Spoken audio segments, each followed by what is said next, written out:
I wanted to talk about solar since it's a sunny day. I am green, but I'm a green who can do math, so I don't get invited to really any of the green parties. Solar is great if you have one of those, a sun.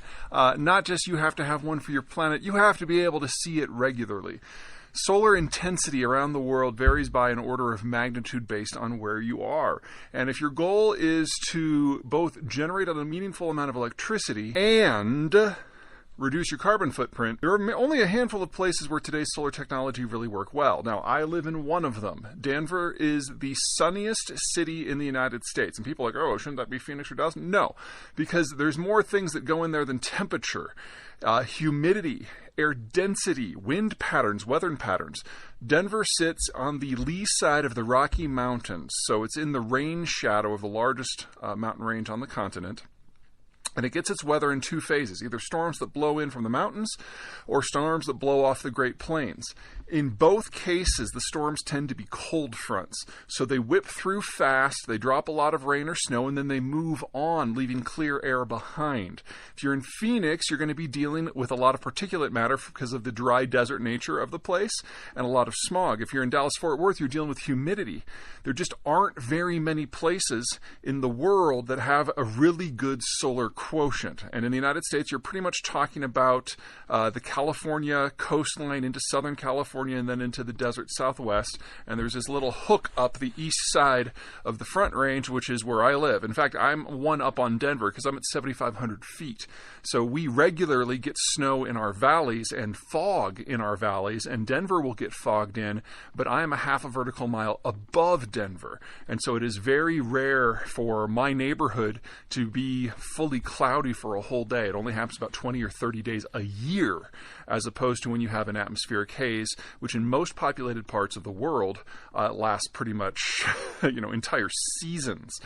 That means that my panels, if you were to put them in New York, only generate about a quarter of the power that they generate for me. You put that in Toronto, you're down to 1/5. You put it in Berlin, down to 1/6. As a rule, most of humans' population, most notably in southeast China, on the East Chinese coast, northern Europe and northeast United States, if you put up solar panels, you are most likely generating more carbon from the creation of the panel and transmission system than you'll ever pay down from the electricity that you generate. So you're actually contributing to the problem rather than solving it. Which brings us to a second problem. I live in a rural area, so I've got a big roof line, and I have an 11.5 kilowatt solar system, which is about the maximum that Colorado allows when you're going to do a feed-in tariff, which is a fancy way of saying that you pay into the grid with electricity the same rate that they charge you to get it out. It's a great system we've got here in rural Colorado. Most cities don't have that option. Number one, you're going to have a more profit-driven electrical system. I work with a co-op, which means they're not going to give you as generous of feed-in rates. And second, cities, by their very definition, are densely populated. Solar, by its very nature, has to be distributed. So yes, if you live in a traditional single-family neighborhood with homes with sizable roof lines and a lot of south-facing frontage, you may be able to have a decent solar quotient for your system, especially if you live in the American Southwest or California. But if you live in a mid-rise, much less a high-rise, much less in a canyonated city like Chicago or New York, there's nowhere to put the panels in the first place. You're going to have to put them outside of the city. And now you're talking about transmission costs. And if you're in New York, you're not going to put them outside of the city of New York because that's equally cloudy. You're going to have to go down to like central Virginia, and then there's a half a dozen major cities between you and where you're going to be pulling your power from. It's not that solar can't be part of the solution. It can.